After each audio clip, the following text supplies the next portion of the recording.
नमस्कार। देश और दुनिया की महत्वपूर्ण करंट अफेयर न्यूज़ के साथ मैं कुणाल आप सभी का संस्कृति आईएएस यूट्यूब चैनल पे स्वागत करता हूं। चलिए इसी क्रम में आगे बढ़ते हुए देखते हैं कि कौन से विषय हैं जिन पे हम लोग आज बात करेंगे। तो यह सभी हमारी आज की करंट अफेयर न्यूज़ है और सभी बेहद महत्वपूर्ण है। तो इसी क्रम में आगे बढ़ते हैं, हमारी पहली न्यूज़ को समझते जानते हैं। तो पहली न्यूज़ बता रही है हमें विश्व स्वास्थ्य संगठन द्वारा तंबाकू नियंत्रण के बारे में। दरअसल विश्व स्वास्थ्य संगठन लंबे समय से प्रयास कर रहा है पूरी दुनिया में तंबाकू नियंत्रण का, और कोशिश कर रहा है कि लोग ये बात जान लें, समझ लें कि तंबाकू अच्छी चीज़ नहीं है। तो इसी क्रम में भारत भी इसका सहयोग कर रहा है। हालांकि भारत के प्रयास किस प्रकार हैं और वह सराहनीय है या नहीं है, ये बात मुझे अभी आप लोग कमेंट बॉक्स में बता सकते हैं। लेकिन चलते हैं, हम लोग आगे बढ़ते हैं, समझते हैं हमारी न्यूज़ क्या कह रही है। तो हमें पता लग रहा है कि भाई हाल ही में तंबाकू नियंत्रण के ऊपर WHO ने एक रिपोर्ट पब्लिश कर दी है। तो उस रिपोर्ट की ही कुछ बातें हम लोग को भी समझनी रहेंगी। तो हम लोग आगे बढ़ते हैं और देखते हैं कि क्या बताया गया। तो हमें यहाँ पता चल रहा है कि ये रिपोर्ट बताती है कि धूम्रपान के वैश्विक प्रसार में कमी आई है। ऐसा पता लगता है कि वर्ष 2007 में दुनिया में लगभग 22.8% लोग धूम्रपान करते थे, लेकिन अब 2021 में यह जो संख्या है, यह जो अमाउंट है लोगों का, ये घट गया है और अब बता रहे हैं कि दुनिया के 17% लोग ही धूम्रपान कर रहे हैं। अब यहाँ पर एक और एस्पेक्ट है जो हमें नहीं दिख रहा है। सीधा सीधा समझने के अलावा कुछ और एस्पेक्ट होते हैं जो हमें नहीं दिखते पर समझ लेने चाहिए। जैसे कि वर्ष 2007 के कंपैरिजन में अगर हम अभी 2021 की बात कर रहे हैं, डाटा तो हमारे पास में 21 का आया है ना, अभी 2022 की बातें नहीं पता हम लोग को। तो यहाँ पता लग रहा है कि यदि हम 2021 की भी बात करें तो पॉपुलेशन में बहुत बड़ा चेंज देखा गया है। दुनिया की जनसंख्या लगातार बढ़ रही है, अभी भी बढ़ी रही है। तो ऐसी स्थिति में हम देख रहे हैं कि उसके बावजूद जो धूम्रपान करने वाले लोग हैं उनकी संख्या में यह एक बड़ी गिरावट है। बात क्लियर है सभी को। ऐसा भी पता लग रहा है कि हर साल धूम्रपान करने से 80 लाख लोग मर जा रहे हैं।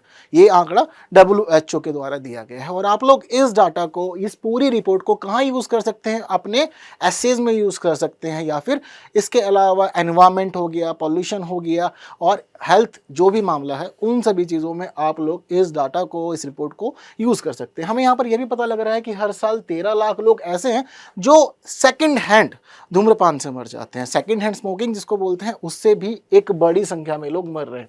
अब यहाँ पर यह भी प्रश्न खड़ा हो जाता है कि वास्तव में सेकेंड हैंड स्मोकिंग है क्या?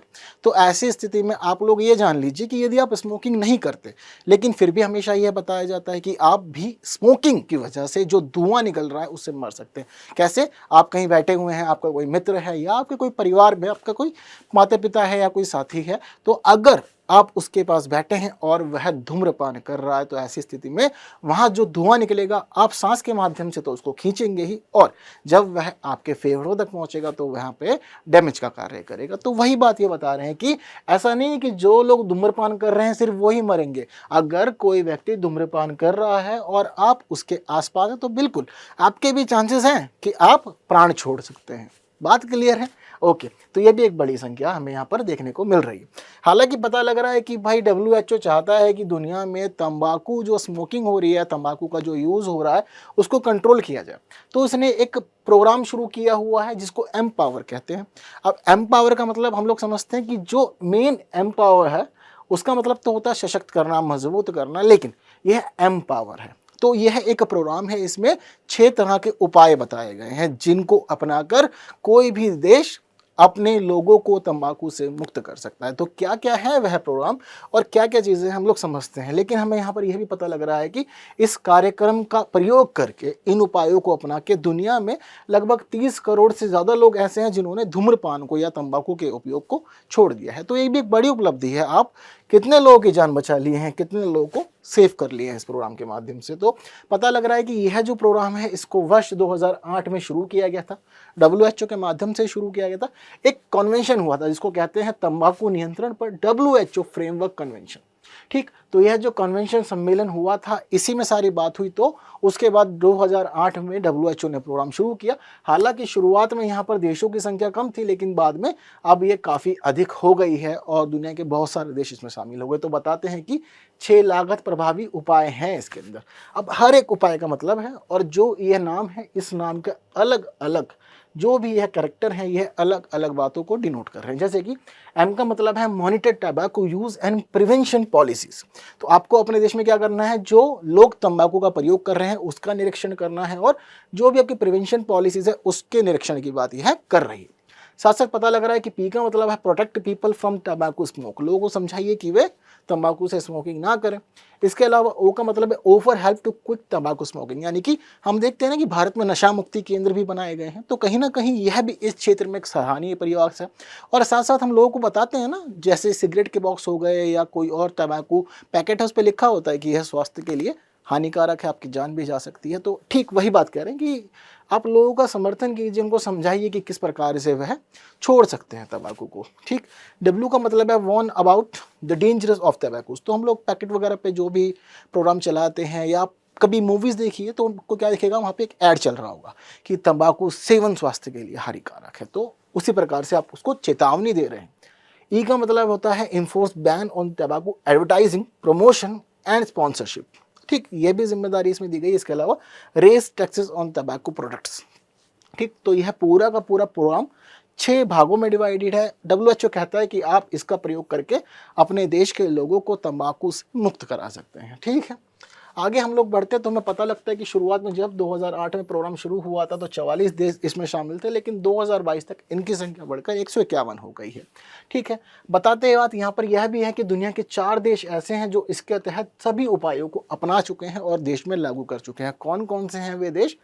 पता लगता है ब्राज़ील, तुर्की, नीदरलैंड और मॉरिशस वे देश हैं जो इन उपायों को पूरी तरह से लागू कर चुके हैं। तो इनके लिए यह एक बड़ी उपलब्धि और सराहनीय प्रयास है, सभी लोग को अपनाने चाहिए।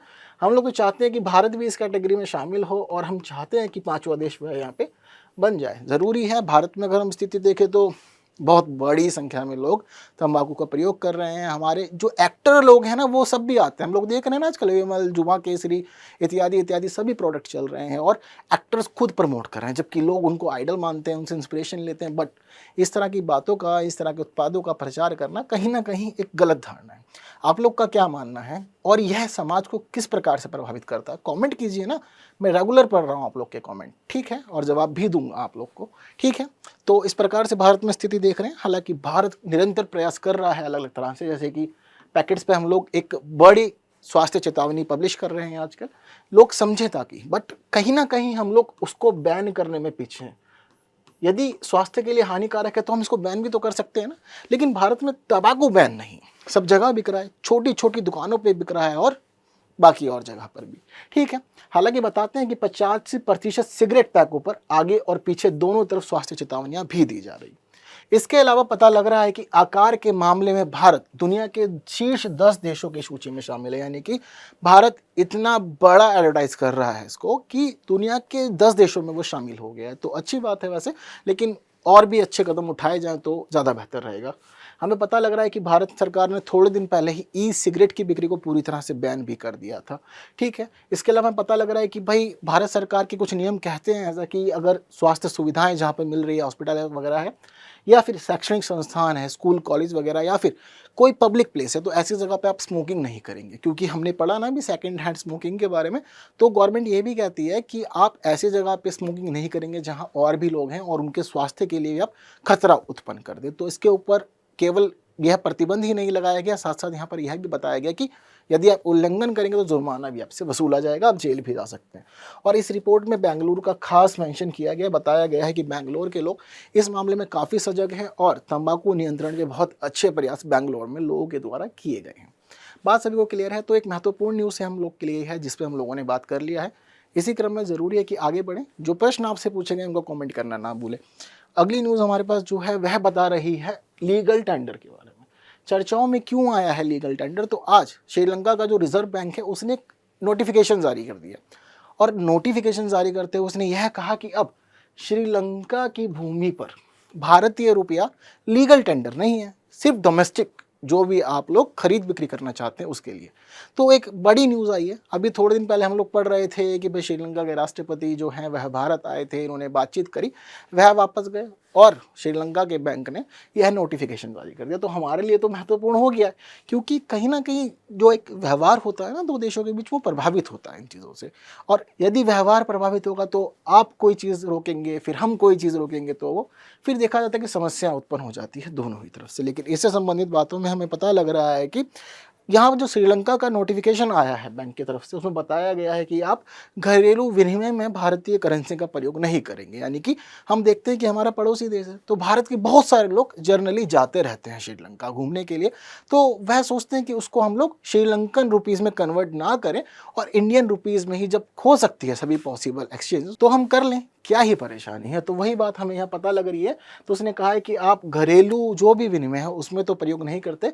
हालांकि इसने प्रमाणित किया है यहाँ पर कि भाई भारतीय रुपया जो है यह एक फॉरेन करेंसी है। तो दो तरह की करेंसी जनरली एक कंट्री रिकॉग्नाइज करती है, एक हम वह अलाउ करते हैं कि आप दूसरे देश की करेंसी हो पर हम उसमें लेन देन करेंगे, लेकिन दूसरी स्थिति यहाँ पर हमारे साथ ये होती है कि फॉरेन करेंसी के रूप में कौन देश किस करेंसी को प्रामाणिकता दे रहा है। तो यहाँ श्रीलंका ने फॉरेन करेंसी के रूप में भारतीय रुपये को प्रामाणिकता दिया, लेकिन घरेलू रुपये के रूप में इसको बैन कर दिया है, घरेलू विनिमय नहीं होगा। तो यहाँ पर हमें यही बात पता लग रही है कि वर्तमान में श्रीलंका में 14 ऐसी करेंसीज हैं जिनको फॉरेन करेंसीज के रूप में रजिस्टर किया गया। यानी कि आपका जो भी इंपोर्ट एक्सपोर्ट होगा तो इंपोर्ट एक्सपोर्ट के अंदर आपको यहाँ पे कोई ऐसी परेशानी नहीं होगी, वो आप लोग कर पाएंगे। ठीक है, बात इतनी क्लियर है।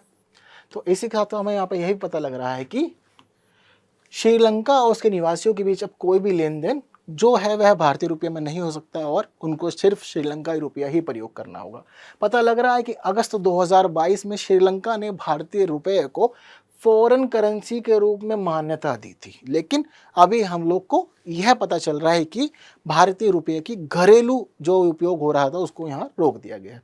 हमें यहाँ पर यह भी पता लग रहा है कि श्रीलंका ने थोड़े दिन पहले ही यूपीआई को एक्सेप्ट किया था। तो कहीं ना कहीं संबंध अच्छे चल रहे हैं, सब कुछ ठीक है, कोई ऐसी परेशानी वाली बात नहीं है। लेकिन उस सब के बावजूद कहीं ना कहीं श्रीलंका का यह निर्णय अपने आप में एक प्रभावी कदम है। हमें पता लग रहा है कि भारत सरकार निरंतर प्रयास कर रही है और चाह रही है कि भारतीय रुपया एक ग्लोबल करेंसी के रूप में उभरे और हम डॉलर को रिप्लेस करते हुए आगे बढ़ जाएं और भारतीय मुद्रा में ही सारा का सारा जो भी इंपोर्ट एक्सपोर्ट हो सकता है वह हम लोग करें।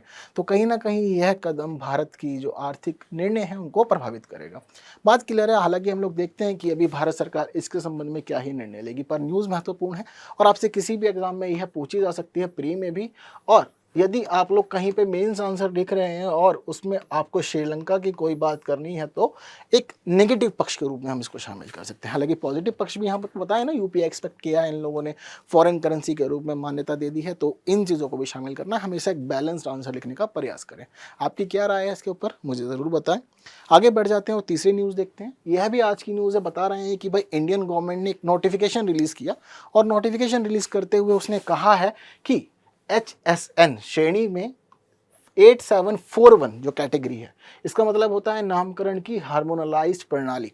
तो बता रहे हैं कि ये जो 8741 सीरियल नंबर है, इसके तहत जो भी इलेक्ट्रॉनिक प्रोडक्ट शामिल हैं उन सभी को कहा गया है कि अब इनका इंपोर्ट नहीं किया जाएगा। यानी कि इनके आयात पर अब सरकार ने तत्काल प्रतिबंध, इमीडिएट बैन लगा दिया गया। तो यही हमारी न्यूज़ है, समझते जानते हैं। तो हमें पता लग रहा है यहाँ पर कि जो HSN 8741 सीरीज़ है इसमें कुछ महत्वपूर्ण उपकरण शामिल है। कौन कौन से हैं वो तो पता लग रहा है। इसमें लैपटॉप आते हैं, टैबलेट्स आते हैं, all in one personal computers भी आते हैं और ultra small form factor computer, इसके अलावा सर्वर शामिल है। तो कह रहे हैं कि यह जो भी यहाँ पर आप लोग को प्रोडक्ट्स देखने को मिल रहे हैं इन सभी पे तत्काल अब बैन लगा दिया गया है और कोई भी भारत में नहीं आ पाएगा। हालांकि इसमें कुछ छूट भी है और कुछ अन्य बातें भी शामिल है, तो वो भी आप लोग को पता होनी चाहिए। तो पता लग रहा है कि प्रतिबंधित वस्तुओं के आयात के लिए नवीन वैध लाइसेंस की आवश्यकता होगी। यानी कि अब जो बैन लग गया है वो लग गया है, अभी तो आप इसको नहीं ले सकते भारत में, लेकिन बता रहे हैं कि एक नई लाइसेंस व्यवस्था आप लोग को लेनी पड़ेगी, नए लाइसेंस बनवाने पड़ेंगे, तभी आप इनको भारत में इंपोर्ट कर पाएंगे। साथ साथ हमें यहाँ पर यह भी पता लग रहा है कि इसमें पोस्ट और कुरियर के माध्यम से अगर आप कोई प्रोडक्ट मंगाते हैं तो वह बैन नहीं। यानी कि आप किसी वेबसाइट पे गए, आपने वेबसाइट पे जाने के बाद कोई लैपटॉप ऑर्डर कर दिया, ठीक है, या कोई सर्वर ऑर्डर कर दिया है, तो ऐसी स्थिति में क्या होगा कि आपको वो ज़रूर मिलेगा, वो यहाँ पर बैन नहीं रहेगा। ठीक है, ये बात क्लियर हो जानी चाहिए आपको, क्योंकि अगर यहाँ से क्वेश्चन पूछा जाएगा तो काफ़ी डायमेंशन बन रहे हैं और चीज़ें फंस सकती हैं। अगर पोस्ट या कोरियर के माध्यम से किसी वेबसाइट पे जाकर आप मंगा रहे हैं कोई प्रोडक्ट तो वह बैन नहीं है, वह आप तक पहुँचा दिया जाएगा। साथ साथ बता रहे हैं कि उनको आयात लाइसेंसिंग आवश्यकता से भी छूट दी जाएगी। इसके अलावा कुछ और छूट भी दी गई हैं इस नोटिफिकेशन में जो बताया गया। कहा गया है कि आप ला सकते हैं भारत में ऐसे प्रोडक्ट, लेकिन कुछ खास कारणों से यदि आप उन चीज़ों में इसका प्रयोग करेंगे तो, अदरवाइज नहीं। कह रहे हैं कि भारत में अगर लाएंगे और ला करके अगर आप बेचेंगे तो भारत में ला के बेचना तो बैन है, लेकिन बता रहे हैं कि अनुसंधान और विकास कार्य के लिए अगर आप प्रोडक्ट मंगाते हैं तो वह बैन नहीं है। कोई परीक्षण के लिए आप मंगा रहे हैं तो वह भी बैन नहीं है। बेंचमार्किंग और मूल्यांकन के लिए मंगा रहे हैं तो वह भी बैन नहीं है। मरम्मत और पुनः निर्यात के लिए मंगा रहे हैं तो भी बैन नहीं है। ये टर्म आप लोग समझिए कि भारत की कोई कंपनी किसी विदेश से प्रोडक्ट मंगा रही है, लैपटॉप मंगा रही है, कंप्यूटर मंगा रही है, लेकिन यहाँ नहीं बेच रही, यहाँ पे उसका उपयोग नहीं किया जा रहा, और जिस तरह से वह बाहर से भारत में आया ठीक उसी प्रकार से हम कहीं और उसका एक्सपोर्ट कर देंगे। तो ऐसी स्थिति में आप यूज़ कर सकते हैं। इसके अलावा उत्पाद विकास के लिए कुछ और डेवलपमेंट करना चाहते हैं तो आप उसका प्रयोग कर सकते हैं, लेकिन भारत में लाएंगे और बेचेंगे तो ये चीज़ अलाउ नहीं है। इसके अंदर बता रहे हैं कि प्रतिबंधित आयात लाइसेंस की आवश्यकता नहीं होगी इन वस्तुओं की मरम्मत और वापसी के लिए, यानी कि रिपेयरिंग होनी है या वापसी करना चाहते हैं तो बता रहे हैं कि प्रतिबंधित आयात जो लाइसेंस है यहाँ पर उसकी ज़रूरत नहीं रहने वाली है। तो यह भी इंपॉर्टेंट बात है। इसी क्रम में हमें यहाँ पर यह भी पता लग रहा है HSN कोड होता क्या है। अब गवर्नमेंट ने क्या क्या रेगुलेशंस लगाए हैं, किन किन बातों को शामिल किया है, वो तो हमें पता लग गया। अब अगर यहाँ से कोई प्रश्न पूछा जाएगा तो वह किस प्रकार से पूछा जा सकता है, ये भी हम लोग को यहाँ पर देखने को मिलेगा। काफ़ी सारी बातें तो बता रहे हैं कि नामकरण की हार्मोनलाइज प्रणाली जो जिसको हम लोग HSN कह रहे हैं, यह उत्पादों के नामकरण, वर्गीकरण और पहचान की एक अंतर्राष्ट्रीय प्रणाली है, यानी कि अंतर्राष्ट्रीय स्तर पर इसको एक्सेप्ट किया गया है और भारत के घरेलू स्तर पर भी इसका प्रयोग किया जाता है। ठीक दोनों ही जगह पे इसका उपयोग हो रहा है। बताते हैं कि पहली बार 1988 में विश्व सीमा शुल्क संगठन के द्वारा इसको प्रस्तुत किया गया था और उसके बाद से इसका प्रयोग कर रहे हैं। हालांकि भारत की स्थिति थोड़ी अलग है क्योंकि भारत 1986 से ही इसका प्रयोग कर रहा है घरेलू स्तर पे। तो बताते हैं कि भारत सीमा शुल्क और केंद्रीय उत्पादन शुल्क के लिए वस्तु के वर्गीकरण का कार्य कर लेता है और इसी प्रकार से हम लोग भारत में GST की गणना भी करते हैं और वस्तुओं को GST में डिवाइड भी इसी HSN कोड के आधार पर करते हैं। हालांकि इसकी जो संख्या है वह अलग अलग हो सकती है, जैसे कि हम लोग यहाँ पे देख रहे हैं कि यहाँ जो कोड बना हुआ है इंटरनेशनल लेवल पे यह 4 अंकों का है, लेकिन भारत में हम लोग जनरली जो कोड यूज़ करते हैं यह 6 अंकों का होता है।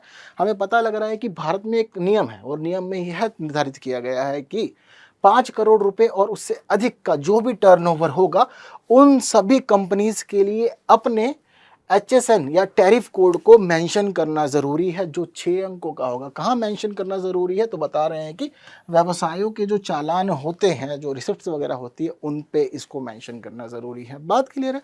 तो HSN कोड बहुत खास है और प्रश्न बनने की पूरी संभावना यहाँ से हो जाती है। अब इसी क्रम में आगे बढ़ते हुए देखते हैं हमारी अगली न्यूज़ को, जो हमें बता रही है कृषि विज्ञान संग्रहालय के बारे में। महत्वपूर्ण न्यूज़ बैंगलोर से चली आ रही है आप सभी लोगों के लिए। बता रहे हैं कि भाई कृषि विज्ञान संग्रहालय को खोल दिया है। लंबा समय से इसको तैयार किया जा रहा था, लेकिन अब इसको स्थापित कर दिया गया, पूरी तरह से यह संचालन में है। तो बता रहे हैं कि यह भारत में पहला अपनी तरह का संग्रहालय, यानी कि भारत में अब तक कोई भी संग्रहालय कृषि विज्ञान पर आधारित नहीं था, तो पहला संग्रहालय है। तो यह न्यूज़ आपके एग्जाम के लिए बहुत अधिक महत्वपूर्ण हो जाती है। तो हमें क्या पता लग रहा है यहाँ पर कि यह जो संग्रहालय है यह 963 वर्ग किलोमीटर के क्षेत्र में बना है, यानी कि एक बड़ा क्षेत्रफल कवर कर रहा है। हमें यहाँ पर यह पता लगता है कि इसको कुछ खास उद्देश्यों के लिए तैयार किया गया। कुछ खास उद्देश्य क्या होंगे कृषि विज्ञान संग्रहालय?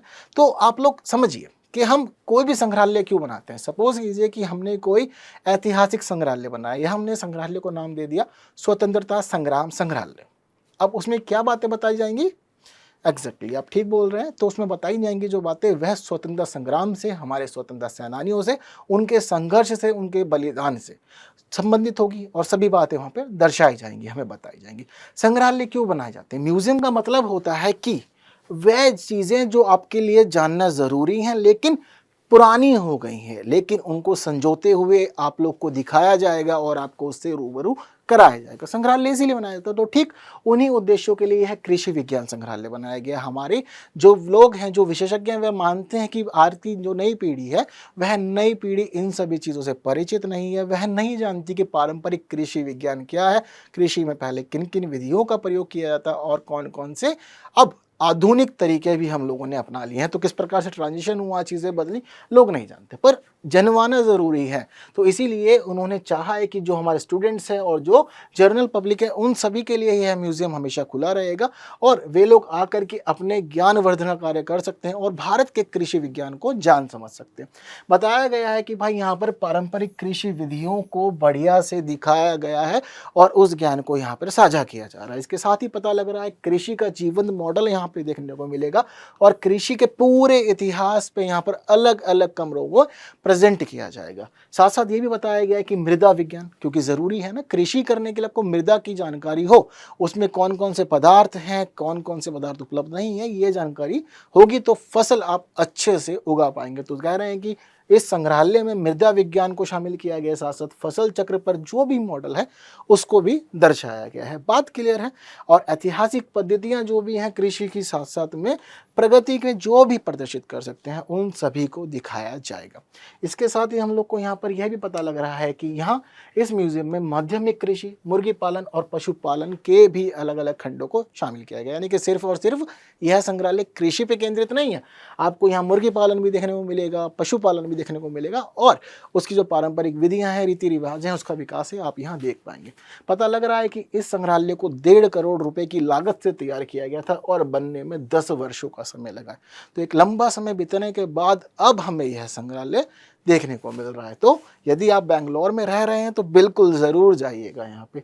पता लग रहा है कि यहाँ पर एक कौशल विकास केंद्र भी स्थापित किया जाएगा। यहाँ पे सरकार काफ़ी ज़्यादा उत्सुक है कृषि क्षेत्र में कार्य करने के लिए। तो कह रहे हैं कि कृषि कौशल विकास केंद्र यहाँ पे स्थापित किया जाएगा, जहाँ पर किसानों को और हमारी युवा पीढ़ी को प्रशिक्षण देने का कार्य किया जाएगा, साथ साथ उन्हें निःशुल्क आवास की व्यवस्था भी की जाएगी। बात क्लियर है। तो सरकार इस प्रकार से सराहनीय कदम उठा रही है और हमारी नई जनरेशन को कृषि की पद्धतियों से रूबरू करा रही है।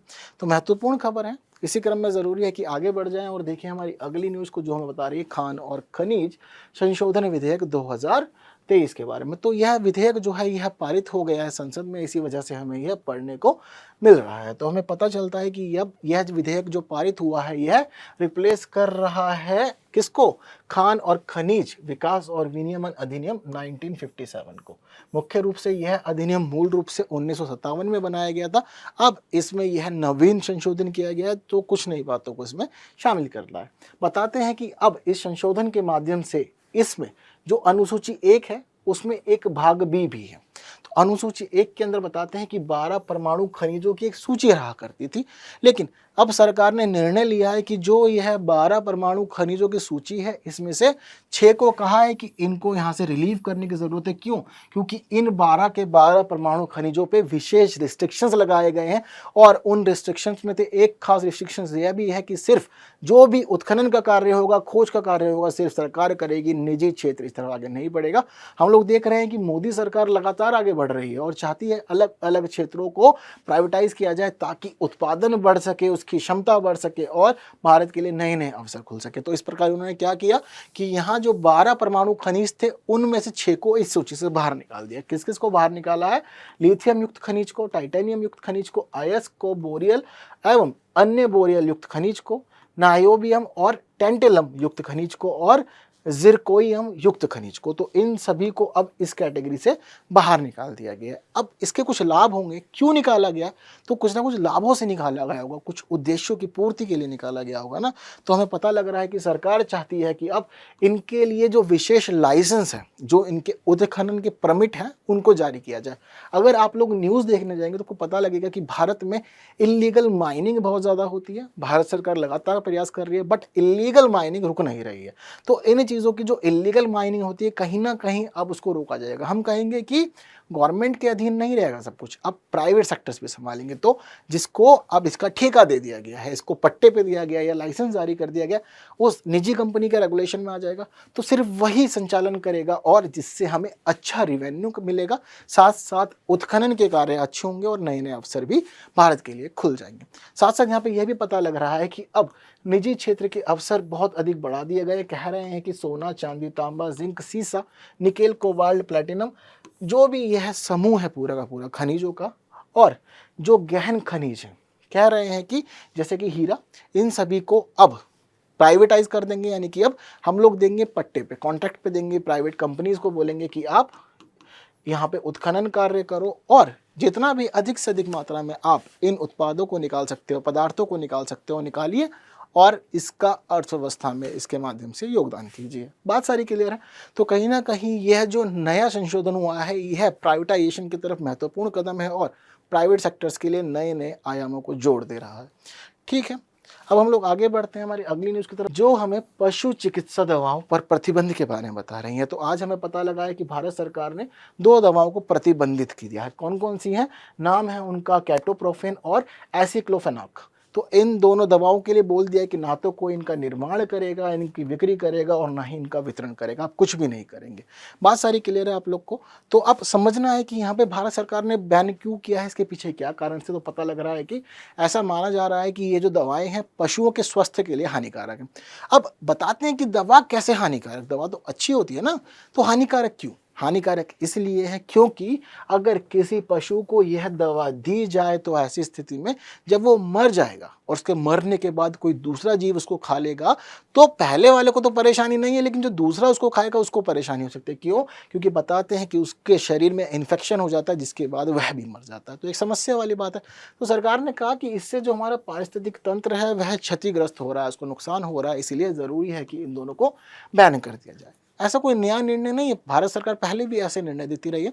थोड़े दिन पहले हमने सुना था कि डाइक्लोफेनाक को बैन किया था। क्यों? क्योंकि इससे वल्चर्स को परेशानी हो रही थी। तो हालांकि पता लगता है कि ये जो दवाइयाँ हैं यह दोनों ही दवाइयाँ पशुओं को उनके दर्द में, बुखार में या शरीर में कहीं सूजन हो जाती है तो ऐसी स्थिति में मदद करती है और उससे राहत प्रदान करती है। बात क्लियर है। यहाँ बताया जा रहा है कि मुख्य रूप से इन पे बैन लगाने का कारण भी गिद्ध ही है। क्यों? क्योंकि अगर कोई पशु इन दवाइयों को लेके मर जाता है तो उस मरे हुए पशु को खाने के बाद गिद्ध जो है वह समस्याओं में आ जाता है, क्योंकि उसके शरीर में यूरिक एसिड की मात्रा बढ़ जाती है जिससे वह खुद भी मर जाता है। बात क्लियर है।